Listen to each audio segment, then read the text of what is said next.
गरिमा की शादी के बाद आज उसकी पहली रसोई थी। सासू माँ आई और उससे बोली, बहू खाना तो सारा मैंने बना कर रख दिया, तुमसे तो सिर्फ हाथ लगवाएंगे, लेकिन एक मीठा व्यंजन तो तुम्हें बनाना ही पड़ेगा। तुम्हें क्या चीज सबसे अच्छी बनानी आती है, वह बनाकर सभी मेहमानों को खिला दो। गरिमा के हाथ पांव फूल गए। बहुत अच्छा बनाना तो उसे कुछ भी नहीं आता था। वह घबराई हुई इधर उधर देख रही थी, तभी मुस्कुराते हुए उसकी जेठानी रितु सामने आई और बोली, मैं समझ रही हूँ तुम्हारी परेशानी, तुम बिल्कुल भी चिंता मत करो। मैं जानती थी तुम्हें रसोई बनाने में परेशानी आने वाली है, इसलिए मैंने पहले ही केसर वाली खीर बनाकर रखी हुई है। तुम तो सिर्फ इतना करना, उसे अच्छे से गर्म करो और उस पर खूब सारे मेवे काट कर डाल दो। सबको बड़े प्यार और विश्वास के साथ सर्व करो। गरिमा ने जैसे राहत की सांस ली और कहने लगी, दीदी आप कितने अच्छे हो। रितु बोली, मेरी कोई बहन नहीं है और मैं चाहती हूँ तुम मेरी छोटी बहन बनकर मेरे साथ रहो। दीदी मैं खुद अपने माता पिता की इकलौती संतान हूँ, मुझे और क्या चाहिए।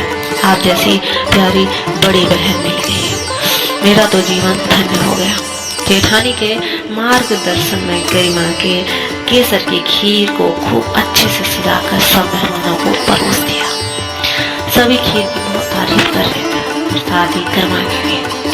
शादी की सभी रस्में पूरी हो जाने पर धीरे धीरे सब मेहमान अपने घर को लौट गए। कुछ ही समय में गरिमा ने रितु के साथ मिलकर घर के कामों में मदद करना शुरू कर दी थी।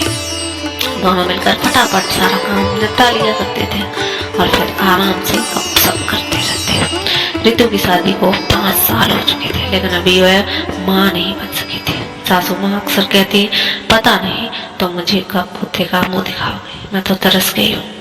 अगले साल गरिमा गर्भवती हो गई। जिस दिन रितु को पता लगा, उसकी खुशी का ठिकाना नहीं था और उसे समझाने लगी कि इस अवस्था में उसे क्या करना चाहिए और क्या नहीं। उसकी तबीयत खान पान का बहुत ध्यान रखने लगी। जो कुछ उसका खाने का मन होता उसे निकाल कर खिलाती। सासू माँ भी बहुत प्रसन्न थी। बड़ी बहू ना सही तो छोटी बहू उन्हें दादी बनने का अवसर तो दे ही रही थी।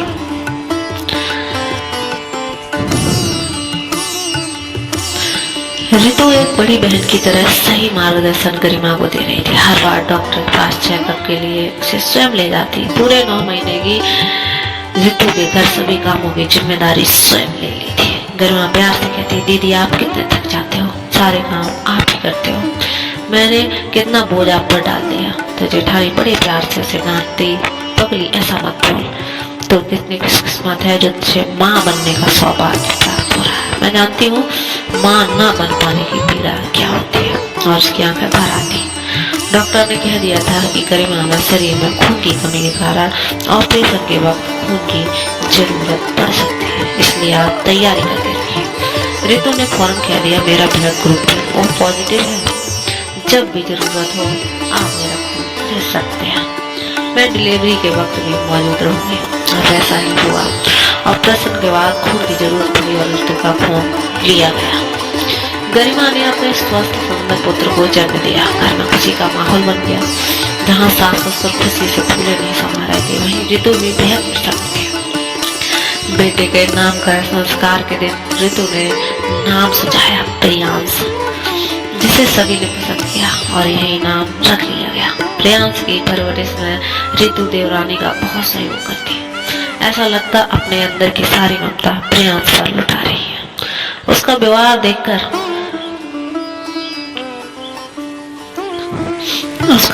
देखकर महसूस होता है जेठानी अपने जीवन में बच्चे की कमी को बहुत महसूस कर रही है। एक दिन बातों ही बातों में गरिमा ने पति से कहा, दीदी माँ बनने के लिए तरस रही है, उनकी पीड़ा की मैं महसूस कर सकती हूँ। क्यों ऐसा नहीं हो सकता कि एक दूसरे बच्चे को जल्दी से चांस ले लें और बच्चे दीदी को दे दिया जाए। पति तो कुछ देर तक गरिमा को देखता रहा, फिर बोला, तुम कर सकोगी ऐसा? ये बातें कहने में सहज लगती हैं, लेकिन उन्हें व्यवहार में लाना बहुत मुश्किल होता है। फिर आपने मुझे समझा ही नहीं, गरिमा ने कहा। दीदी को मैंने अपनी बड़ी बहन माना है और वह भी मुझसे हमेशा छोटी बहन की तरह स्नेह और सहयोग करती है। कभी घर के लिए काम में गलती होने पर जब मम्मी भी नाराज होती है तो वह मेरा पक्ष लेकर मुझे बचा लेती है। मुझे कभी लगा ही नहीं कि वह मेरी जेठानी है। प्रियांश ने जन्म के जन्म भी उन्होंने अपना खून देकर मुझे स्वस्थ होने में मदद की। उनकी पीड़ा देखकर मेरे मन में जो ख्याल आया मैंने आपसे कह दिया। मैं इसके लिए तैयार हूँ और मुझे खुशी होगी जब दीदी की गोद में भी एक प्यारा सा बच्चा आ जाएगा और उसमें मैं दुनिया भर की खुशियाँ ढूंढ लेंगी। डॉक्टरों के अनुसार वे कभी मां नहीं बन सकती। अगर हम उनकी इच्छा पूरी कर देते हैं तो सोचो उनका जीवन खुशियों से भर जाएगा और वह पूरे परिवार के लिए भी अच्छा रहेगा।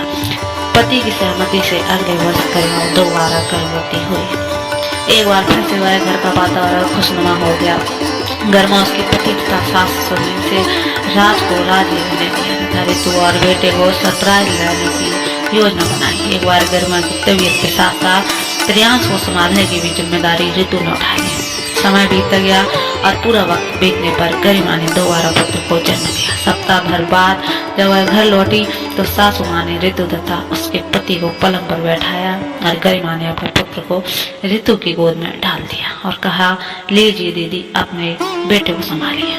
ऋतु भौचक्की रह गई। पति भी हैरानी से बच्चे को देखने लगे। दोनों के मन में एक ही प्रश्न उठा कि वे अपना तो नहीं देख रहे हैं। उनके जीवन में इतनी बड़ी खुशी भी आ सकती है, वे लोग सोच भी नहीं सकते थे। ऐसा लगा जैसे जीवन धन्य हो गया। दोनों की आंखों में आंसू भर आए। बहुत ही हिम्मत करके ऋतु ने पूछा, गरिमा क्या तुम सच कह रही हो?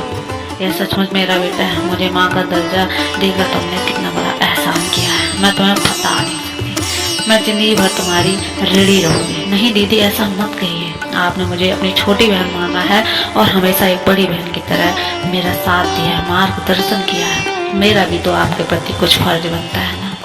बस मैंने वही किया।